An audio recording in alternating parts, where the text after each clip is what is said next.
Ayan, ang laki ng daga, Nadikit. Mukhang ipapa-adapt ko na nga din itong si Batang Putik. Sakto naman nakakita nga kami ng karton at sinulatan naming adapt me. Bagay na bagay talaga, kakulay pa nga niya. Kumukulit na kasi si Batang Putik at hindi nga kaya ng powers ko. Kadalasan pa nga nagkakampi sila ni Batang Anino. At eto nga, tignan nyo yung nangyari. Ayan, ang laki ng daga,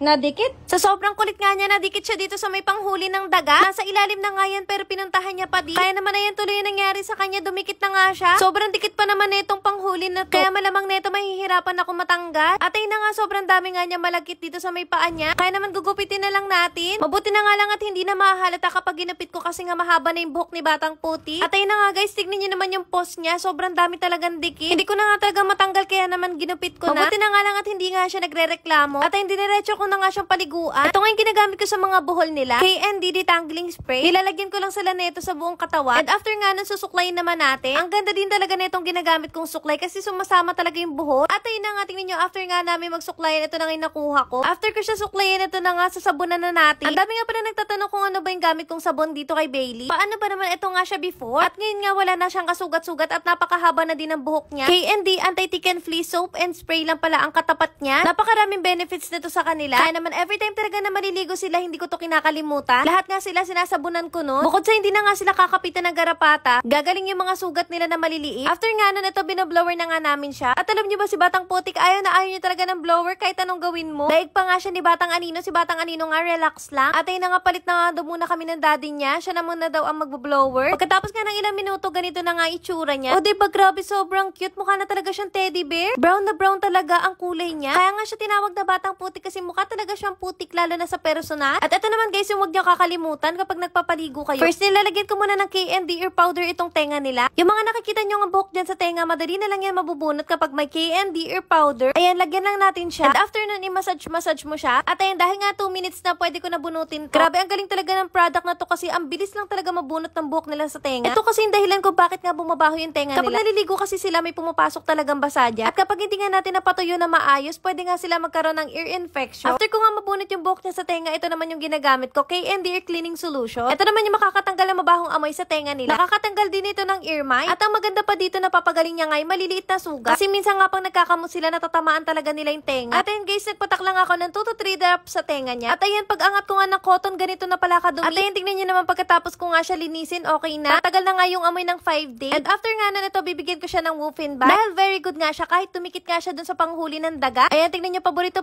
niya tong woofing bath. At ayun, after niya nga maligo, humiga agad. At syempre, joke lang yung ipapa-adapt siya. Mamaya may maniwala na naman. Kahit makulit nga itong si Batang Putik at si Batang Anino, hindi ko kayang ipa-adapt yan.